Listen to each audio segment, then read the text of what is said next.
A retired NFL player turned entrepreneur, Gerome Sapp has started several companies, but his latest venture, which made auction history, aims to promote financial literacy among minorities. Gerome Sapp joins us this week on Nevada Week in Person.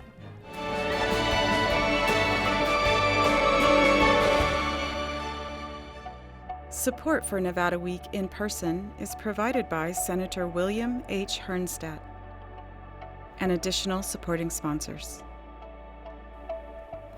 After a 5-year NFL career playing defensive back for the Baltimore Ravens and Indianapolis Colts, Gerome Sapp decided to utilize his finance degree from Notre Dame and the MBA he earned from Harvard Business School. Right now, his focus is on the company he founded called Rares. It's an app that allows users to invest in collectible and very expensive sneakers. Gerome Sapp, thank you for joining us for Nevada Week in Person. Well, thanks for having me. A 5-year NFL career is an accomplishment that such a small fraction of people will ever accomplish. What brought your career to an end, and where did you decide to go from there? You know, that's a good question. I was very fortunate to play 5 years, and more importantly, play 5 years with so many different Hall of Famers, that really taught me principles of business, principles of preparation, and I think a lot of that prepared me for my career after my career. But in terms of answering your question, at every athlete gets to a point in their career where they just physically can't do it anymore or don't necessarily want to do it anymore. It's a grind to play that type of game at a high level, day in and day out, year in and year out, and at a certain point your body just says, I'm done. So I'd prepared my mind for the time that my body failed me. I knew I was a disposable asset, and I knew I had an internal time clock ticking that said my body was going to give up on me sometime. So that's why I went to Harvard Business School, because I wanted to educate my mind so when my body failed me, my mind would take over from there. When were you going to Harvard Business School? Yeah, well, my teammates were frolicking around the world in the off season, at least my first 2 off seasons. I was in Cambridge at Harvard studying, finance and, entrepreneurial studies. And, I knew I wanted to be in the business world. Since I was a kid, I knew I wanted to be an entrepreneur, and finance and being an entrepreneur excited me. I didn't know what I really wanted to do, but I wanted to get the tools to learn how to do whatever I wanted to do when that time came. So I was at Harvard when they were around the world, on yachts and stuff like that. We did a show about women's financial literacy not too long ago, and we talked about money not being taught in schools. Yep. So what was your introduction to money, and at such a young age? Sadly, my father was in prison, and he was a drug dealer. So I would go visit him in prison, and he would teach me principles of financial markets. He essentially used his knowledge of an illegal activity to start to teach me principles of a legal activity in terms of financial markets. So I started learning about assets and supply and demand since I was 7 or 8 years old, visiting my father in prison. He didn't teach me anything about the legal stuff he did. But he wanted to show me that if you use your mind for a positive thing, you can accomplish more things than he'd ever accomplished. So I started learning principles of finance from 7, 8 years old from my father, who was in prison. And then, fortunate for me, I went to a magnet high school that focused in business. So I was taking econ and micro and macro econ and accounting and finance from my freshman, sophomore year on. So I already had principles of finance in me, and my grandfather was actually a finance professor at the University of Houston too. So it was kind of one of those things that I think I was destined to do to some degree. Yeah. Houston is where you're from, correct? Yep, exactly. I found it interesting when we were just talking, you called yourself as an athlete a disposable asset. Yep. How did your situation, you have a degree from Notre Dame and the MBA from Harvard Business School. I can't imagine that was very common among the guys that you played with. No, not really. Yeah. What was their situation? What was a typical situation for a guy retiring from the NFL? It's tough. A lot of guys are in different situations. And, I don't blame anyone or judge anyone. Everyone, a lot of guys, and I had the opportunity to leave college to earn money to support their family.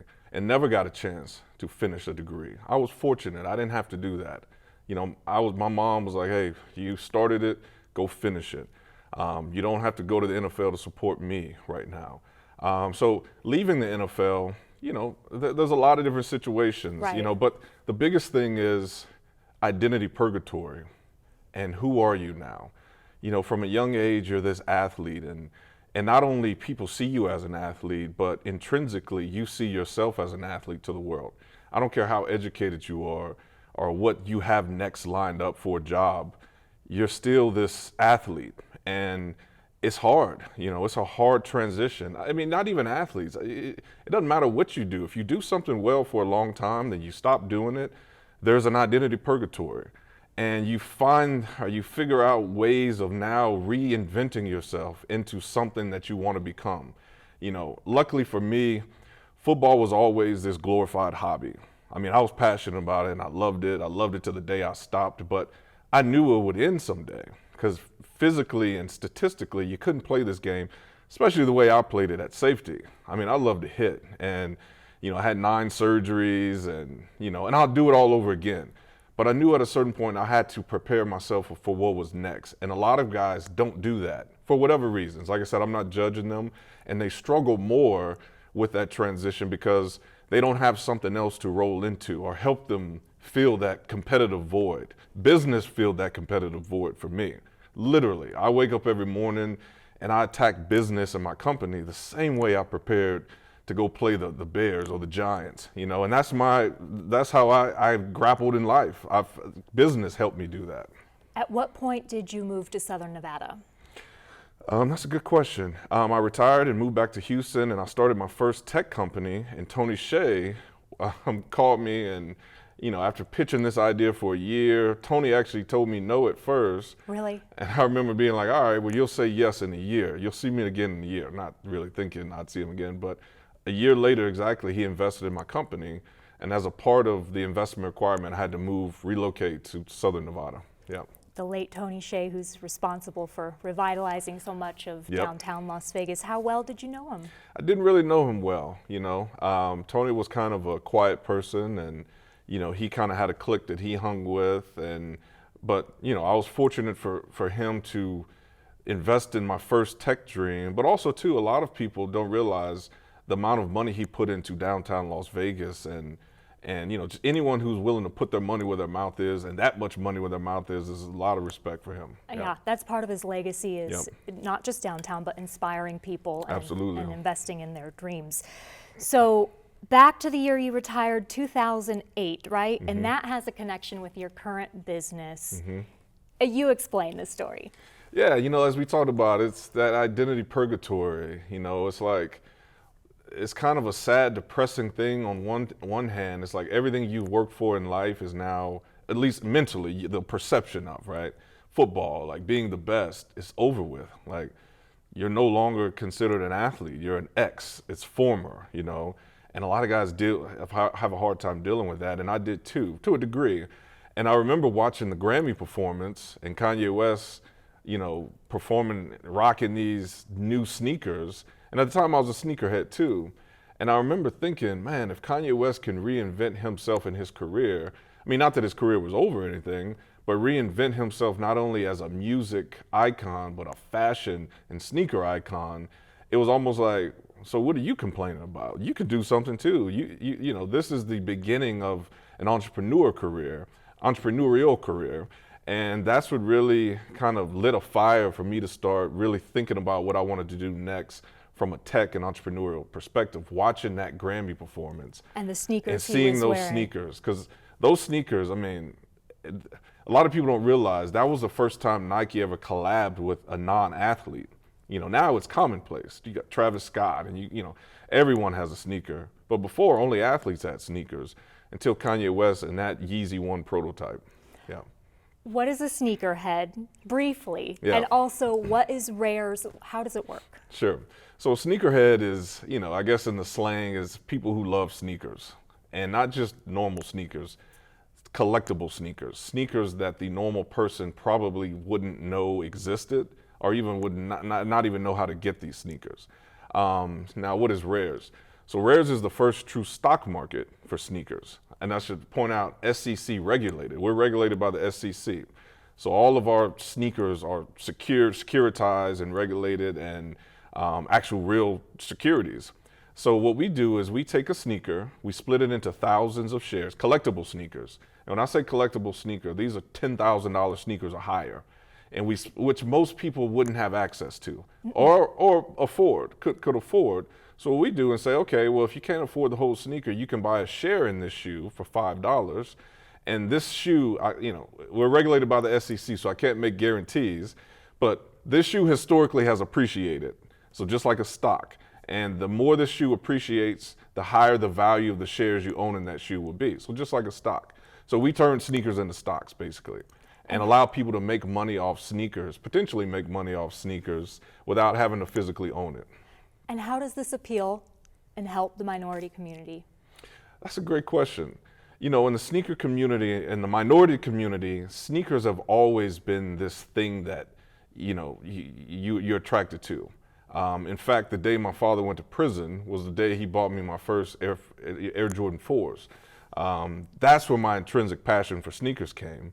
But we always knew people wearing Jordans were of a certain status, because if Michael Jordan, a kid that looked like me, came from a neighborhood like me, could have this big company make a sneaker for him, then we could too, maybe, potentially. So Jordans always meant success to us. And we always knew Jordans would appreciate. Even in the hood, we knew that these shoes were worth money. Even if you wear them and scuff them up, or? Well, obviously, if you scuff them up too bad, then you're self-sabotaging yourself. But we knew if you bought them, kept them in a box, they'll be worth more money next year. We knew that at a young age type thing. So to answer your question, the way Rares is changing the perspective of how sneakers are to minority communities, sneakers are always still a liability to your family, though. Your mom, your grandmother would spend their last dime to buy these Jordans for you, just so you had them. Now we're really changing the perspective of that, allowing people to see these as an appreciative asset, not a liability. So if you buy these sneakers, buy the right sneakers, and you hold on to them, and you don't scuff them up, they will appreciate faster than gold, the S&P 500, and even Apple stock. And that's a fact, actually.